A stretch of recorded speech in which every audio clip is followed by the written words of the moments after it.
Hey, what are you sleeping for? You're supposed to be watching my videos. My exciting, action-packed videos. Hey. Hello? Wake up. Key cat. There's a cat outside. There's a cat outside. Sick the cat. Well, I'm picking up the morning mail, and I'm told Toyota dropped off a vehicle for me. I asked them to send something economical. So let's see what they brought. Ah, this looks nice. A Prius. I don't know, this looks pretty expensive. Well, we'll get the keys, take it to my test facility, and see what we've got here. If you've been watching my videos lately, you know I dipped into the expensive car bin, mainly Alfa Romeos and Lexus. So I thought I'd go down and dip in the Toyota parts bin and get something a little more reasonably priced. You know, a car that working people can afford. So I called Toyota and they sent me this very nice baby blue Prius.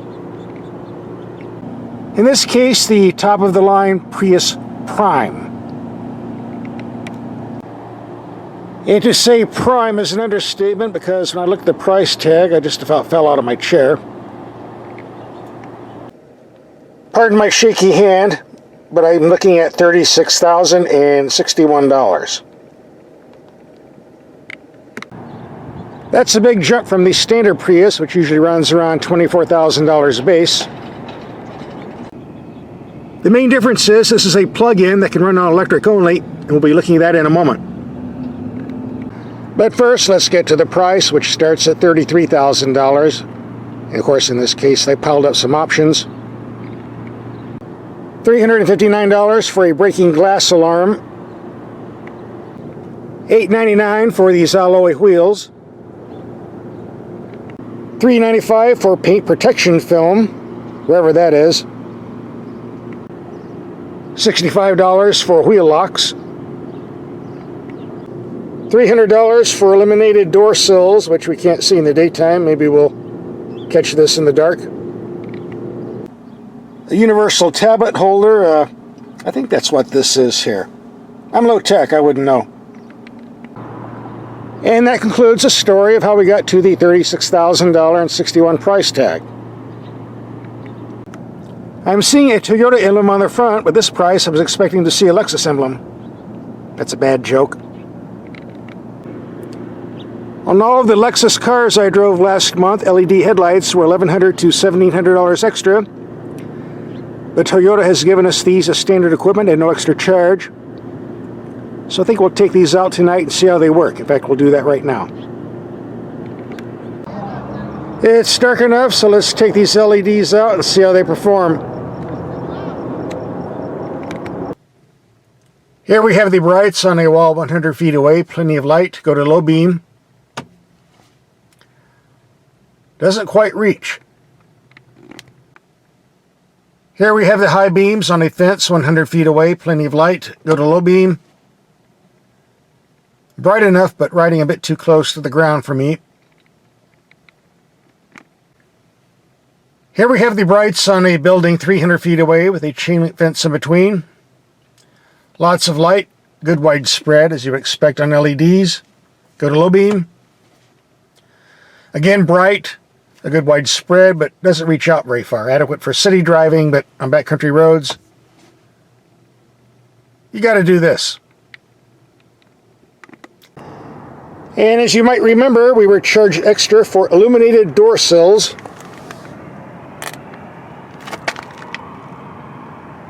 Here they are. So everybody will know you're driving a Prius when they see your door open anyway. For those of you interested in fuel economy figures, I left the house doing the headlight test with a full battery charge. Got an actual 27 miles on the clock before the battery went dead, which is pretty good, considering Toyota claims only 22. And since I was driving in the power mode, as well as driving at night with all the headlights on, I would say that's even more impressive. And once the battery ran out, we did another approximately 20 miles of hybrid driving, which brought us for the 47-mile trip 102.5 miles per gallon. So for all you electric car and hybrid lovers out there, you can get some impressive figures off this if you want to impress your friends. Okay, here's how the system works. On one end, you plug this into the vehicle. On the other end, you plug this into a charging socket. The 220 volt will charge in a couple of hours. The regular wall socket will charge in just under 6 hours. And after that's completed, you should get at least 22 miles of total electric driving. On paper, this means if you drive 22 miles per day on one charge, you would never have to buy any gasoline, but it takes about 150,000 miles for this whole system to pay for itself. So it would take you 100 years to do so if you just drove on electric.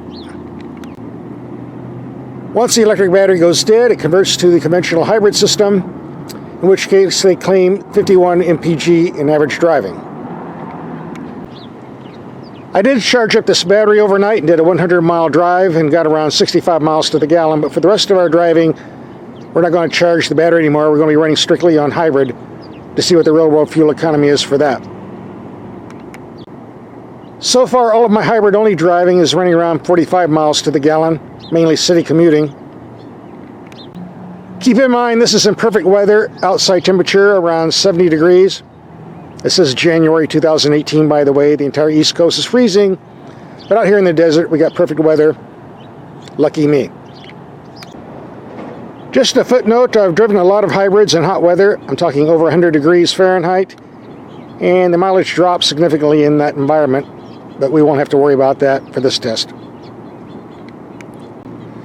For those interested in the technical specs, it's a 1.8 liter gasoline engine, 2 electric motors, an 8.8 kilowatt hour battery for a total of 121 horsepower. With an 11.5 gallon fuel tank, Toyota claims a 600 mile cruising range. Haven't done that yet. Might get around to it. Let's take a look at the interior. We'll start with the back. Not much room back here. If you're expecting a spare tire under there, you're not going to get it. This is all space taken by the battery. Since we don't have a spare tire, I brought my tire repair kit, as you see in this box, and that brings up one complaint I had about this rear area. This carpeting is really slick, and anything you sit on here slides all over the place. Every time I hit a corner, bam, hits the car. Every time I brake, slam against the seats. We need something a little more rough down here so things don't slide around. There's a latch here that looks like it goes into a cargo net, but I certainly didn't get one. I eventually had to tie this down with some cords and attach it to the headrest. Only thing I could do. By the way, the second row seats do fold down if you need more storage. With both seats up, there's actually room for 2 full-size adults, unusual in an electric car. The room in the glove box is non-existent, but if you take out the owner's manual, the very thick phone book-sized owner's manual, and stick it in the trunk, now we have some room to work with. When I'm driving a vehicle, I want to see good old-fashioned knobs and buttons and switches, manually operated. We're not going to get that here. Everything's on this interface screen that you see right here. And I had to go in the shade because in the sunlight, this gets drowned out. Even in the shade, I'm getting a lot of reflections on the camera. You want to operate the climate control, you press this. The audio, here you go. Your menu, phone, destination,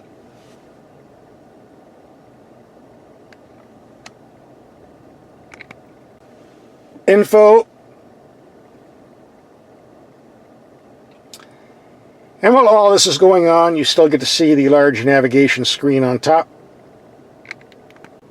There are other YouTube car reviewers who have been telling their audience how easy the system is to use, and in all fairness, yes, it is easy to use. And they'll tell you it's just like sitting in your living room, operating your computer. Well, the difference is your living room isn't flying down the freeway at 75 miles per hour, and the system requires you to take your eyes off the road a bit more than I would like, which is why I like good old-fashioned knobs, switches, and buttons. Like these steering wheel controls, for example. I don't have to take my eyes off the road. I just feel with my thumb, press what I need. Same with the cruise control. Now, I'm not saying this screen setup is bad. I'm just saying you might want to practice a bit before you get in some fast traffic so you know what you're doing. That's all. Now, whenever I'm demonstrating a car like this with a big interface screen, the first question I get asked, how do you fix them if they break? Well, you can't. And aren't they expensive to replace? Oh, you bet they are. Fortunately, in this case, the Prius has proven to be a very reliable car, as most Toyotas are, and I doubt you're going to have any problems with this down the road. Now, if it was a European make, oh, you bet you would, but the Toyota Prius, my opinion is, don't worry about it.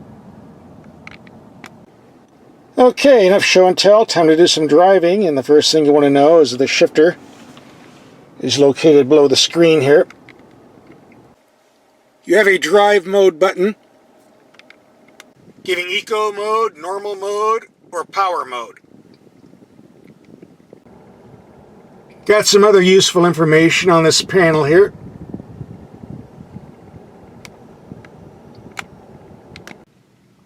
I did have one complaint about the interior on the Prius, a complaint that's been with this vehicle since the first day it was introduced.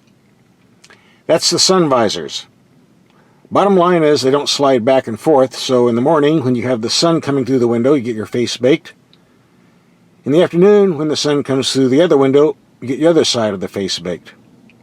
They just don't slide, and you have a lot of glass here because this is a very wide door. And if you live in the desert, like I do, that's what you're going to be facing. Toyota could solve this very quickly at a stroke of a pen. In the meantime, go down to the auto store and buy a sunshade or get your windows tinted, I suppose. But if you live in Alaska, I guess you won't have that problem. I know the folks at Toyota watch these videos. I wish they would fix this, because it's really the only real complaint I have about the cabins on these. The power mode is a contradiction in terms. Actually, 0 to 60 times wise. The Prius is one of the slowest cars on the planet, barely reaching the 10-second point.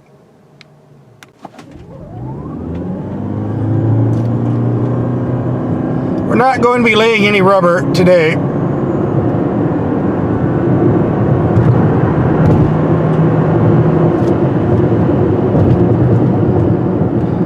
No complaint with the brakes, by the way. The higher tire pressures you run, the better fuel economy you usually get, so I was surprised that Toyota only recommends 35 pounds in these tires. I expected something higher, but that's what I'm using because those are the factory specs. And so equipped, the ride is fairly comfortable. On the other hand, there doesn't seem to be much insulation on the bottom half, and every time you hit a sharp pothole, there's a lot of vibrations coming up through the body, so it's a mixed bag. Should be interesting to see what happens when we drive over speed bumps. I want to keep my speed around 25 miles per hour on this run.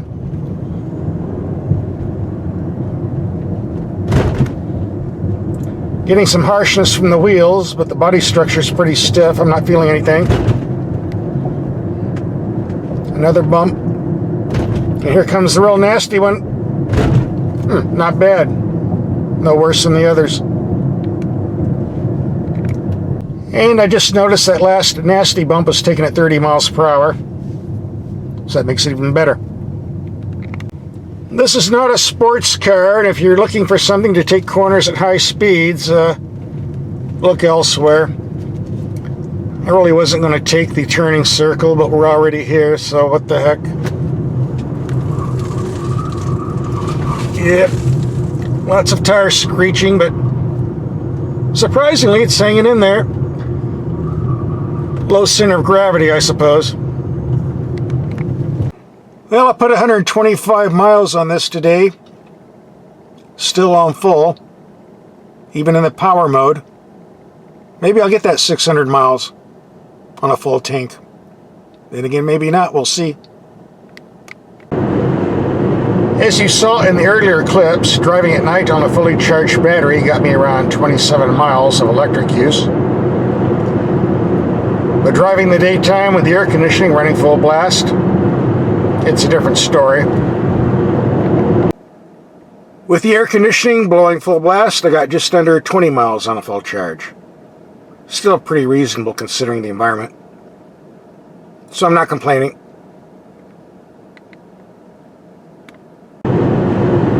If you're watching this video, I'm sure you want to see the real world fuel economy figures, and that's exactly what we're doing for the rest of this video.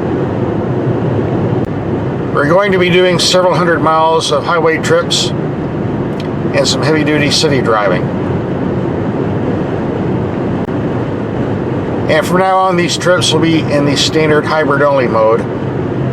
The main battery for electric only has been drained, it's dead.